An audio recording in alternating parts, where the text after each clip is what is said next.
tayo ngayon nangalibing, nakakit niya sa pamamagitan ng bautismo sa kamatayan.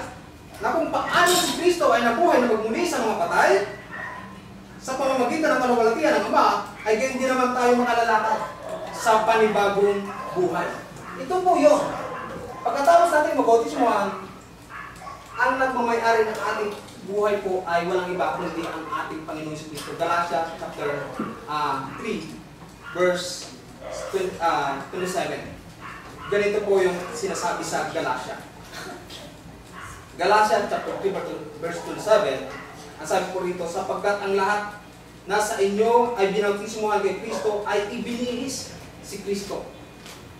Si Kristo po ay sumusunod sa utos ng kanyang Ama. So, kung ibinihis mo si Kristo, hindi mo nagagawin yung mga bagay na 1 to 2 hanggang 4. Dahil nga po nagpapabanal tayo ayon sa 1 Peter chapter 1 verse 16. Nagpa-practice tayo ng pagpapakabanal, hindi yung nasa laman tayo. Dahil inisa-isa ng Diyos kung ano yung gawa ng mga ng nasa laman. Mamaya po, madadaanan po natin yan. At galit po ang Diyos diyan. Kaya niya ginunaw sa pamamagitan ng tubig ang mga kasama ni Noe doon, noong panahon niya. Alam na alam po natin yung history niya. Kung gagawa tayo ng illustration, na ang utos kay Noah ay gumawa. Pangit ang drawing ko. Gumawa si Noah ng ark. Ang utos na yan ay mula sa Diyos na makapangyarihan sa lahat. Ang sabi niya dito sa mga tao na kanyang pinapangaralan, ang sabi niya, magsisi kayo dahil merong baha na darating. So nililibak ng mga tao na ito, sabi niya, Noah, bakit gumagawa ka ng isang arko dyan sa taas, paano makararating yung tubig dito? At tag-araw na yun, nililibak pa siya. Sabi ng mga tao ito, nababaliw pa ng Noe. Dahil gumawa ka ng barko dito sa taas, paano makakarating yung tubig dito? Yung imposible, naging posible sa Diyos. Yung mga hindi naniwala, ano nangyari po sa kanila? Hindi ko ba nalunod sila? Ganon din sa panahon ni Lot, sa Sodoma at Gomorrah. Yung hindi naniwala sa ating Panginoon Kristo, sa salita ng Diyos, napahamak. Ganyan ang mangyayari ngayong muling araw. Nangyari ba yung sinabi ng Diyos na magkakaroon ng baha?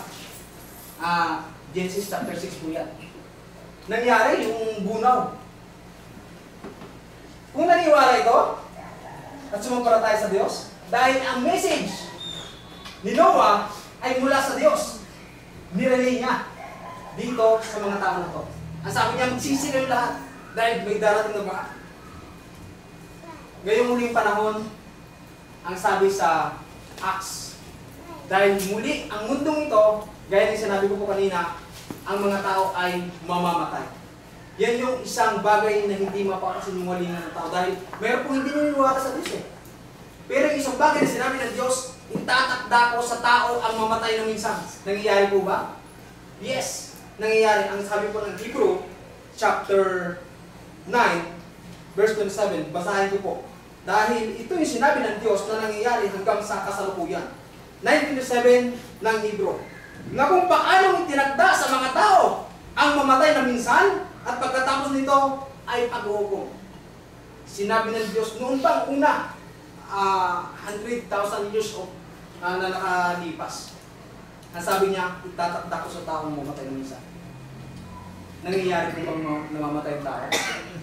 Kahit anong status ng tao sa buhay, mayaman ka, mahirap pa, dadaan ka sa kamatayan. Bakit? Diyos na makapangyarihan ang nagsabi po nito. So, ngayon, ang sabi ni Noah sa mga tao nito, magsisi kayo sapagkat may baha na darating. Hindi naniwala, tinukudya pa si Noah. Sa panahon natin ngayon, meron nagsasalita na mga tao sa, alam ba, sa palengke, meron po nagsasalita eh. Walang nakikinig na tao dyan. tatawanan lang ng tao yung mga tao na sasalita ng salita ng Diyos sa public, gaya ng market, sa palengke. Ang hindi nila alam, totoo yung sinasabi ng mga tao na to. Na ngayong huling araw na ito, kung sa panahon ni Noah, baha, at kung panahon ng Sodoma at Gomora, apoy, asopre at saka apoy. Ngayong huling panahon, ang sabi sa Acts 17 verse 31, ang sabi niya, nagtakda siya ng isang araw. 17 verse 31, sapagkat siya nagtakda ng isang araw na kaniyang paghuhukom ang sanglibutan ayon sa katwiran sa pamamagitan ng laking kanyang itinalaga. Walang iba kundi ang ating Panginoon Kristo. Kung iisipin mo, mula, meron tayong 7 continent po eh. Isang araw lang sa Diyos. Paghuhukuman niya lahat ng tao. Isipin po natin kung gaano siya makapangyarihan. Isang araw lang. Samantalang kung pumunta tayo ng ibang bansa, pag sumakit tayo ng aeroplano, aabutin tayo ng halos 2 araw. Pero ito, ang sabi ng Diyos, tatakda ko ang isang araw. Ipaghuhukom ko ang lahat ng mga tao. Yung hindi maniwala, mapapahamak din. Ang sabi ng 2 Peter, tunay ba na gugunawin ng Diyos ito? Ang sabi po sa 2 Peter, chapter 2, verse 5, ganito po yung sinasabi. Ang dating sanglibutan ay hindi pinatawad. Dapat iningatan si Noe na tagapangaral ng katwiran. So, si Noah, isa siyang tagapangaral o preacher. Yung hindi, itong iningatan siya. Kasama ng 7 pa, ang sabi po dito. Iningatan si Noe na tagapangaral ng katwiran na kasama ng ibang 7 pa noong dalhin ang paggunaw sa sanlibutan ng masasama. So, ang tinutukoy na masasama dito, ito po yung gumagawa ng 1, 2 hanggang 4. So, sinabi niya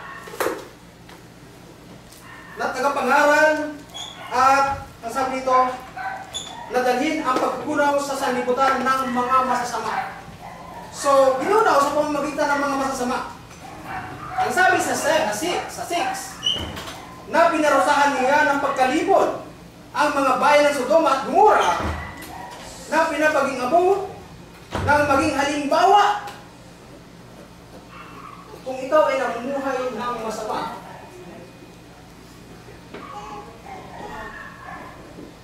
sabi dito, sabi ko dito muli bumasahin, na pinarasahan niya ng pagkalipon ang mga bayan sa Sodoma at Gomora sa pamamagitan ng abo na maging halimbawa sa mga nagsisipamuhay ng masama. Kung ikaw ay nagsisipamuhay ng masama, kung pinapamuhay mo itong mga bagay na ito, yung 1, 2 hanggang 3, yan yung dahilan kung bakit nilipon yung Sodoma at Gomora mo. Ang history po ng Sodoma at Gomora is nasa chapter 19 ng Genesis. Diyan kung bumabasa kung gaano yung kahalay yung kanilang ginagawa. Kaya ginunaw ng Diyos ang lugar po na yan, ang bayan ng Sodoma at Gomora. Tunay ba nagugunawin ang mundo ito sa huling araw? Ang sabi ng 2 Peter chapter 3 verse 10 to 10 ay ganito po yung sinasabi.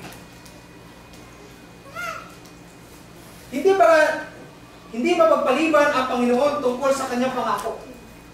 So ang Diyos ay nangako. Ano po?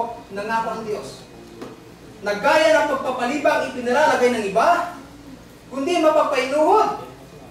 Nasa inyo'y hindi niya ibig na ang sino man ay mapahamak, kundi ang lahat ay magsipagsisi. So meron pa, may time pa tayo para tayo magsisi.